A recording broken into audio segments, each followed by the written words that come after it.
हर हर महादेव। राधे राधे, जय श्री राधे, राम राम। आप सभी को कल 2025 2 महीना 26 तारीख महाशिवरात्रि के उपलक्ष्य में हार्दिक मंगलमय शुभकामना। मेरे तहे दिल से आपको सभी को तहे दिल से मैं शुभकामनाएं देता हूं। दोस्तों, मुझे ज़्यादा पता तो है नहीं, परंतु जितना पता है मैं आपके साथ थोड़ा शेयर कर लेता हूँ। कहते हैं कि सृष्टि रचने वाले में से ब्रह्मा विष्णु महेश जो है, सबसे पहले यहाँ इस धरातल पे ग्रस्त जीवन बिताने वाले हमारा देवों का देव महादेव है। जो मिलन रात है उनको हम शिवरात्रि के नाम से जानते हैं। तो हम कल प्रभु भोले शिव शंकर का और मैया पार्वती का, क्योंकि दोनों बिना ये सृष्टि अधूरा है, क्योंकि एक सृष्टि है तो एक सृष्टा है। मतलब ये समझ लीजिए, माँ हर कण कण में व्याप्त रहते हैं और प्रभु तो हर है, सबके पास है। तो दोनों मिलकर ही हम निर्माण होते हैं। इसीलिए आपने कितने बार देखे होंगे अर्ध नारेश्वर का रूप, आधा में भगवान भोलेनाथ का, आधा में मैया पार्वती का। कहने का मतलब होता कि संसार में अगर दोनों ना हो तो बैलेंस नहीं हो सकते, क्योंकि हम नारी शक्ति के बिना अधूरा है तो नारी शक्ति भी हमारे बिना अधूरा है। तो दोनों संयोग से ही ये सृष्टि का रचना है। तो इसीलिए कल महाशिवरात्रि पर्व के उपलक्ष्य में मैया पार्वती, बाबा भोलेनाथ, ये तो अद्भुत नाथ है। ये इनको बचपन में मेरे बाबूजी कहते थे, ये अनढरन के ढरन दास है, लोकल भाषा में कहते थे। कहने का मतलब मालिक कब खुश हो जाए किसी को पता नहीं। कोई जिंदगी भर पूजा करते रहते नहीं खुश होता है, कोई एक लोटा जल चढ़ाने से ही खुश हो जाते हैं। एक हमारे यहाँ का बहुत बड़े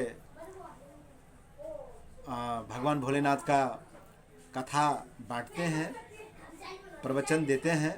वो कहते हैं अगर आपके पास कुछ नहीं है तो आप भगवान शिव के मंदिर के पास में खड़े हो जाइए और जो बाबा के भोलेनाथ के जो मंदिर के जो ऊपर में रहते उसको देख लीजिए, निहार लीजिए और मुस्कुरा के निकल जाइए वहाँ से।